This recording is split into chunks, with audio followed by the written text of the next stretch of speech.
my name's Mrs. Ham, and today we're going to have a look at the footwork rule in netball and learning how to pivot. In netball, we're not allowed to travel with the ball, but we need to get the ball from one end of the netball court to the other, and we do this through passing.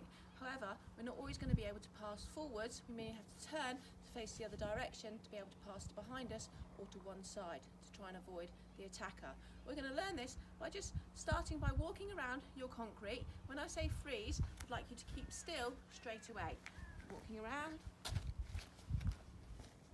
and freeze. Now my weight is on my right leg, so this right leg is the one that I'm not going to be able to move. However, I can use my left leg to help turn before I carry on walking again. So off we go.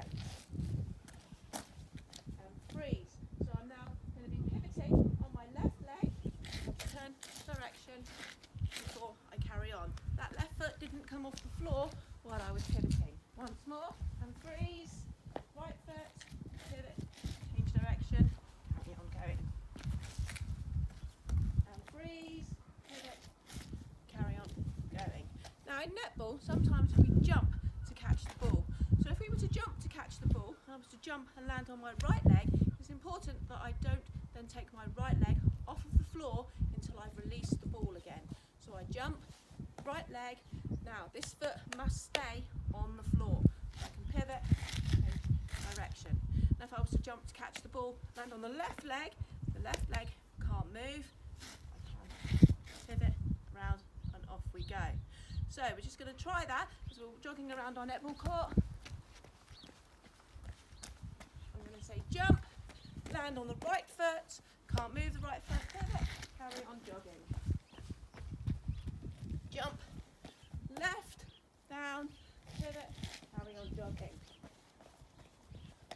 Jump, right, don't move the right foot, pivot, carry on going.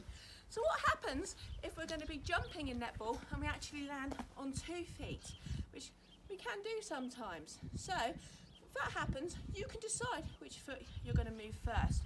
So I jump to catch the ball, 2 feet come down. I'm going to decide that I'm going to move my right foot. So now it's my right foot that I can't take off of the floor until I send the ball on. So I can pivot and send the ball off again.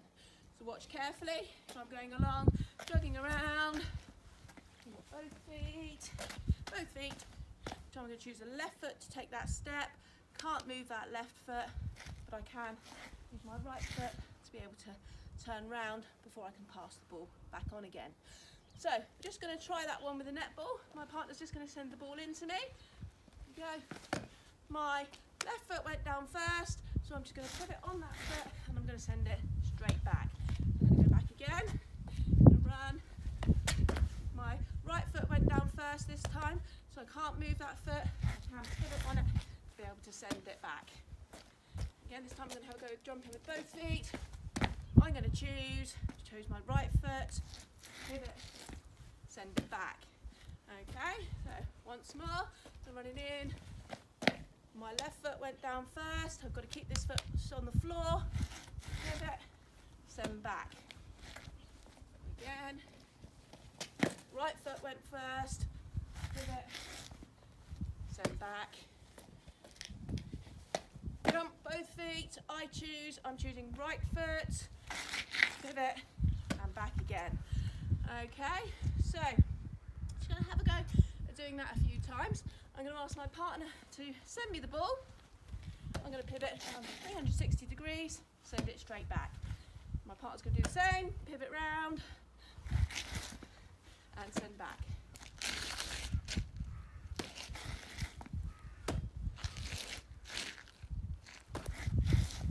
Oh, lost my balance there a little bit.